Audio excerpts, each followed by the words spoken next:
ভারতের শক্তিশালী দল টেস্ট চ্যাম্পিয়নশিপে 2 চক্রেই ফাইনাল খেলেছে দলটি। প্রতিপক্ষর মাঠে গিয়ে খেলা। সেপ্টেম্বরের 19 তারিখ থেকে ভারতের বিপক্ষে শুরু হতে যাওয়া টেস্ট সিরিজ নিয়ে উদ্বিগ্ন থাকারই কথা বাংলাদেশের। সেই জন্য মিরপুর হোম অফ ক্রিকেটে চলছে বাংলাদেশ দলের কঠোর প্রস্তুতি।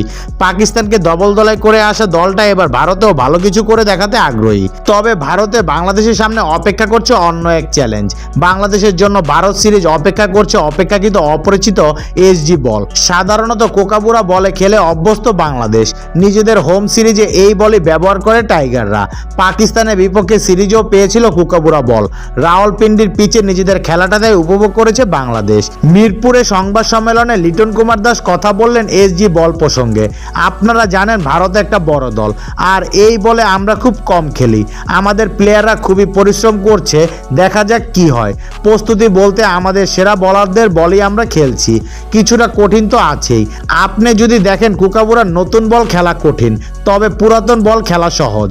আর এসজি বলে নতুন বলে খেলা সহজ হলেও পুরাতন বলে খেলা কিন্তু কঠিন। ভারত তাদের হোম সিরিজে নিজেদের দেশের হাতে তৈরি করা এসজি বল ব্যবহার করে থাকে। কোকাবুরার চেয়ে এই বলে কিছুটা ভিন্ন।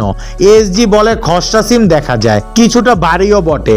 এখানে বলের উজ্জ্বলতা ধরে রাখাটা একটু কঠিন, যে কারণে ফিল্ডারদের বলটাতে বাড়তি যত্ন করতে হয়। এসজির আরেকটি বড় বিশেষত্ব সুইং।